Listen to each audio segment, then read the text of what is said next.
అలా చేసుకుంటూ వచ్చాను. ఈ వచ్చిన క్రమంలో మొదటి నుంచి నేను అక్కడ నాటకాలు పరిషత్తులకు వెళ్ళేటప్పుడు కూడా మరి నేను జాబ్లో ఉండేవాడిని కదా. ఈ వర్క్ అంతా మా చిన్నబ్బాయి చూసేవాడు. చిన్నబ్బాయి అంటే ఇప్పుడు ఆ అమ్మాయిని తీసుకురావాలి, ఆ అమ్మాయిని మళ్ళీ పంపించాలి, అమ్మాయి భోజనం చూడాలి, ఇంట్లోనే ఉండేవాడు. మా ఇంట్లోనే మా మిస్సెస్ను వాడు చూసేవాడు. మరి అట్లా వాడు ఎక్కువ ఇంటర్మీడియట్తో ఆగిపోయాడు. వాడు చదవకుండా వాడు ఒక వేషం వేసేవాడు, వాడు క్యారెక్టర్ చేసేవాడు. అలా వస్తూ నేనేం చేశాను అంటే 2008లో మేము 90లో పెట్టుకున్న సంస్థ శ్రీ సాయి ఆర్ట్స్ కొలకలూరు అని. ఇక అది వాడిని ఎత్తిన పెట్టాను. 2008 నుంచి వాడే డైరెక్ట్ చేసుకుంటూ వచ్చాడు. వాడి దర్శకత్వంలోనే దాదాపు 15 నాటికలు దాకా ఆడాను. 10-12 నాటికలు ఆడాను. నాకు వాడి దర్శకత్వంలోనే నంది అవార్డు తీసుకున్నాను. వాడి దర్శకత్వంలోనే నేను నంది అవార్డు తీసుకున్నాను. అంతకుముందు తీసుకోవాలి నేను. అట్లా వాడేంటంటే వాడికి తెలిసింది నాటకం, ఇక రెండో తెలియదు వాడికి. ఇప్పుడు నేనన్నా అంటే ఇటు వృత్తిపరంగా అకౌంట్స్ తెలుసు నాకు, లేదా సర్వే తెలుసు, డాక్యుమెంటేషన్ తెలుసు, ఇలా చెప్పగలుగుతాం. వాడికి నాటకం తప్ప ఇంకేం తెలియదు. ఏమి తెలియదు. చాలా విశేషం సార్ మీరు ప్రోత్సహించడం కూడా. ఎందుకంటే పిల్లలు స్థిరపడిపోవాలి, ముందు ఒక డిగ్రీ వచ్చేయాలి అర్జెంటుగా. ఎక్కువ కాలాన్ని నువ్వు వెచ్చించి నేర్చుకున్నది నా పక్కన అది ఒకటే. అవును. పెద్ద అబ్బాయి ఏం చేశాడు, ఈ తాతల తండ్రుల నుంచి వస్తున్న వృత్తి చేస్తానన్నాడు. అవును, ప్రైవేట్గా చేసుకోవచ్చు కదా, నేను ఇదే చేస్తానన్నాడు. డాక్యుమెంటేషన్ సర్వే వాడు ఉండిపోయాడు ఊళ్ళో. మేమిద్దరం హైదరాబాద్ వచ్చాం. వీడు ఇది నేర్చుకున్నాడు నాతో తిరుగుతూ. మన సోమేశ్వరరావు గారి దగ్గర పనిచేశాడు వాడు, శర్మ గారి దగ్గర, దేశన్ గారి దగ్గర, వీళ్ళందరి దగ్గర ఏవో నాటికల్లో వేషాలు వేస్తూ వచ్చేవాడు. తర్వాత మన కోట్ల హనుమంతరావు గారితో మాయాబజార్ అని ఈటీవీ 2 వచ్చేది. అవునవును, అందులో ఎక్కువ ఎపిసోడ్స్ చేశాడు వాడు.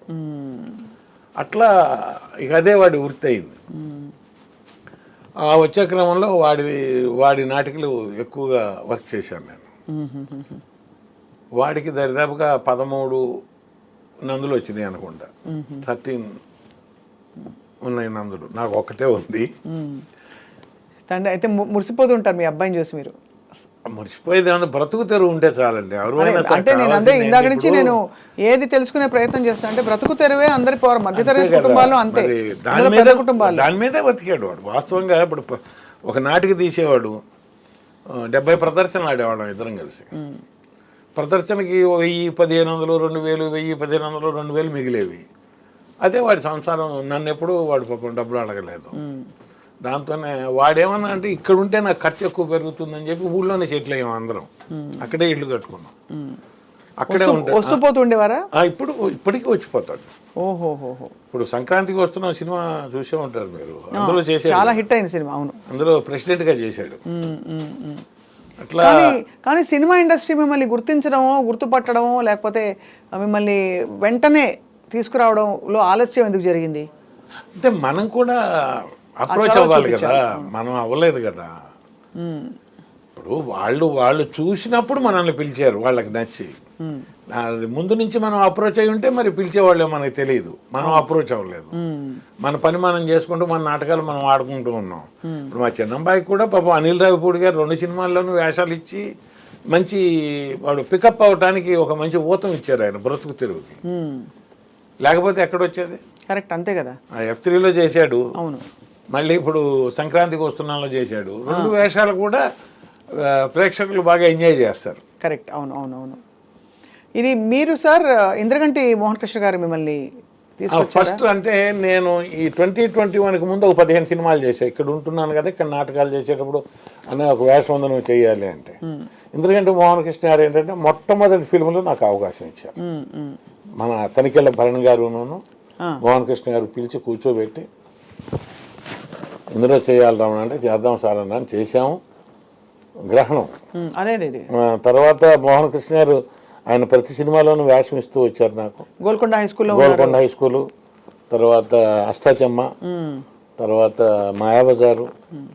ఆ తర్వాత ఏమైందంటే నేను ఇటు రిటైర్ అయ్యి నాటకాల్లో తిరగటంలో నేను ఆయన్ని కలుసుకొని చేయలేకపోయాను. ఆ తర్వాత మళ్ళీ రీసెంట్గా ఆ అమ్మాయి గురించి మీకు చెప్పాలో చేసాము ఆయన దగ్గర. ఎలా సార్ అంటే ఇప్పుడు ఈ రంగస్థలం నుంచి టీవీ నుంచి సినిమాకి వచ్చాక ఇప్పుడు జీవితం బాగుందనిపిస్తుందా, హాయిగా ఉందనిపిస్తుందా? అంటే అంత కష్టం ఉండదు కదా మీకు? కష్టం ఉండదండి, హాయిగానే ఉంటుంది. ఎందుకంటే ఇప్పుడు ముఖ్యంగా బ్రతుకు నడిచిపోతుందండి ఇక్కడ. బ్రతుకు నడిచిపోతుంటే కష్టం కూడా సుఖంగానే ఉంటుంది. అవును అవును అవును. ఆ బ్రతుకు నడిచే దాంట్లో కనుక ఎగుడు దిగుళ్ళు ఉన్నా, నడవటానికి కష్టంగా ఉన్నా, మనకి సుఖం కూడా చాలా కష్టంగానే ఉంటుంది. అవును, అంటే అప్పటి జీవన శైలి కూడా చాలా డిఫరెంట్గా ఉండేది మీకు. ఊళ్ళకి మార్పులు అంటే మొదటి నుంచి కూడా మా ఫ్యామిలీలో మా ఆవిడ నేను ఒక ప్లానింగ్ ప్రకారం నడిచిన వాళ్ళం ఇద్దరం. మనకు వచ్చేదంతా, మనం ఖర్చు పెట్టాల్సిందంతా మనం ఎంతవరకు ఉండాలి, ఎంతవరకు చేయాలి. మీ చిట్కాలు చెప్పండి సార్, ఎలా నడిపించేవారు ఇల్లు? అంటే ఎంత వచ్చింది అవన్నీ కాదు, ఆవిడే నడిపించేది, నేను ఆవిడకే ఇచ్చేవాడిని. అంటే మీ దృష్టిలో రెండు రూపాయలు వెనకేసుకోవాలంటారా? తప్పనిసరిగా. ఇవాళకి కూడా నేను 2 రూపాయలు కాదు 20 రూపాయలు వెనకేయమని చెప్తాను. ఇవాళకి కూడా మేము ఎక్కువగా ఖర్చు పెట్టేవాళ్ళం కాదు. ఎప్పుడన్నా చూస్తే సినిమా చూసేవాళ్ళం.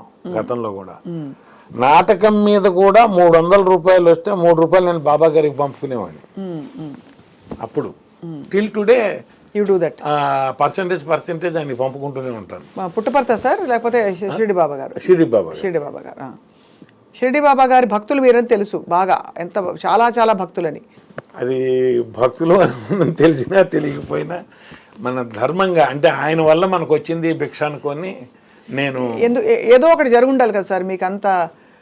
అంటే నా సంస్థ పేరే అది, శ్రీ సాయి ఆర్ట్స్ కొలకలూరు. అయినా కూడా శ్రీ సాయి ఆర్ట్స్ అని పెట్టడానికి కూడా అంటే ఈ కారణం ఏంటి అంటారా? అప్పుడు అంది మన సంస్థ పేరు ఏం పెట్టుకోవాలంటుంటే బాబా గారి పేరు పెట్టదాం అంది మా ఆవిడ. అంటేనే సాయి ఆర్ట్స్ అన్నాం. అంటే అప్పుడు ఏం జరిగేది, 300 మిగిలేవి నాటకం ఆడొస్తే. ఆ 300లో కూడా మా తెనాలి స్టేషన్కి వెళ్ళే పక్కనే బాబా గారి టెంపుల్ ఉండేది. ఆ హుండీలో 3 రూపాయలు వేసి వెళ్ళిపోయేవాడిని. అంటే బాబా భగవంతుడి స్పర్శ ప్రతి వాళ్ళు ఏ వృత్తిలో ఉన్నా తెలుసుకోవాలంటారు కదా. బాగా ఎలా చెప్పండి, ఎలా ఎట్లా అంటే నేను గురువులందరూ ఒకటిగానే భావిస్తాను.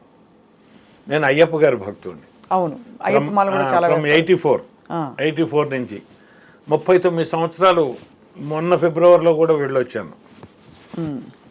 ఇప్పుడు ఈ ఫిబ్రవరికి వెళ్ళడానికి ఏమైంది, బైపాస్ చేశారు కాబట్టి చన్నీళ్ళు చేయకూడదు, కాస్త ఎండలో వచ్చాక వెళ్ళండి అంటే రేపు మార్చిలో వేసుకొని ఏప్రిల్కి వెళ్దాం అనుకుంటున్నాను. మాల వేసుకుంటారు మీరు ప్రతి సంవత్సరం? ప్రతి సంవత్సరం అంత నిష్టగా పాటిస్తారు. అదే నాకు భిక్ష అన్నం పెట్టింది ఈ స్వామి. అన్నదాన ప్రభువే శరణం అయిపోయి నాకు అంత నమ్మకం. అయితే ఏంటంటే బాబా గారు కూడా ఒక గురువే కాబట్టి మేము ఆయనకి పంపుకోవటానికి అలవాటు పడిపోయాను మొదటి నుంచి. బాబా గారి గురించి మీకు ఏమైనా అనుభవాలు అయ్యాయా? అంటే చాలామంది చెప్తారు, ఇలా నేను అనుకున్నాను జరగదు ఇంకా అని అనుకుంటున్న సమయంలో ఒక అవన్నీ ఈయన రూపంలో జరిగాయి మాకు. అయ్యప్ప గారి రూపం, అయ్యప్ప స్వామి రూపంలో. చెప్పాలి అంటే మీకు 84లో వేసుకున్నాక 94లో నేను అనుకున్న పైకెక్కుతూ నేను వెళ్ళి మరి ఎవరిని అడగలేను. మా అత్తయ్యలు ఉండేవాళ్ళు 2, వాళ్ళు అడుగుతుండేవాళ్ళు, ఎరా నువ్వు నాటకాలు వేయటమైనా టీవీలో కనిపించేది ఏమైనా ఉందా అని. మరి వాళ్ళందరూ ఇట్లా అడుగుతున్నారు, నన్ను ఎట్లా చేస్తావో తెలియదు, నాకు టీవీలో చేయాలని ఉంది, మా టీవీలో నాకు అవకాశాలు ఇప్పించు. అయితే నేను వెళ్ళి అడగటానికి ఇక్కడున్నాను నేను, అవేమో ఎక్కడో ఉన్నాయి, ఎవరి ద్వారా అడిగిస్తావో నాకైతే తెలియదు, నా చేత పని చేయించుకున్న వాళ్ళు ఎవరు నాకు డబ్బులు ఎగ్గొట్టడానికి వీల్లేదు, నా ఉద్యోగం పోకూడదు అన్నీ. ఓకే, కొండెక్కుతూ అదే ఇరుముడితో కొండెక్కుతూ అనుకున్నాను. నెక్స్ట్ ఇయర్ ఈటీవీ వాళ్ళు యాజమాన్యం నన్ను పిలిచారు, ఉంచుకున్నారు. అప్పుడు ఒక మాటల సందర్భంలో నేను అన్న కూడా అన్నా, ఏదైనా కంటిన్యూస్గా ఉండే సీరియల్ వస్తే చెప్పండి సార్, నేను జాబ్ వదిలేస్తాను అన్నాను. అంటే రామారావు గారు కోపడ్డారు. రమణ గారు తప్ప మాట అనకండి ఇంకెప్పుడు, మీరు జాబ్ మాత్రం వదులుకోవద్దు, గుర్తుపెట్టుకోండి. మీ వీక్ పాయింట్ ఏంటో చెప్పాను. నేను చెప్పాను నాకు అలవాటు లేదండి, అందుకని నేను డిపార్ట్మెంట్స్లో చెల్లను, ఫ్యామిలీ ఏమో పెద్దది నాకు. అవును, అంటే మీరు అనేది లంచాలు తీసుకోవడం అలవాట్లేదు అంతే. మామూలుగా మీరున్న డిపార్ట్మెంట్ అలాంటిదే, బహిరంగంగా అనుకోకుండా నేను సైలెంట్గా అన్నాను. సైలెంట్ అర్థమైంది. కాబట్టి మరి ఇలా అయితే నేను సెలవు పెట్టుకొని పని చేసుకుంటే తప్పుగా ఉండదు, నాకు ఏదైనా వర్క్ ఇస్తూ ఉండండి అంటే, మీకు ప్రతి నెల మేము ఒక 4-5 రోజులు వర్క్ ఇస్తాం, చేసుకోండి, ఉద్యోగం మాత్రం వదిలిపెట్టదు అన్నారు. ఆయనే కాదు, తర్వాత ఎండీగా చేసిన ప్రసాద్ గారు కూడా ఇప్పుడు నా షూటింగ్ స్పాట్లోకి వస్తే నేను లేచి నుంచునేవాడిని సహజంగా. పలకరించి వెళ్తూ మీరు జాబ్లో ఉన్నారు కదా, జాబ్లో అని వెళ్ళేవాడు. అంటే మానేశానేమో వద్దనేవాడు. అట్లాగే నాకు వచ్చిన అధికారులు కూడా నాకు గవర్నమెంట్ నుంచి పర్మిషన్ తెప్పించి సాంస్కృతిక కార్యక్రమాల్లో పాల్గొనడానికి అవకాశం ఇచ్చి చాలా హెల్ప్ చేసి పెట్టారు. ఓడి ఇచ్చేవాళ్ళు గవర్నమెంట్ మనకి నంది నాటకాలకు కానీ ఏ నాటకానికి వెళ్తున్నా. ఒకవేళ మన కల్చర్ డిపార్ట్మెంట్ నాటకాలు ఎక్కువ ఆడాను నేను.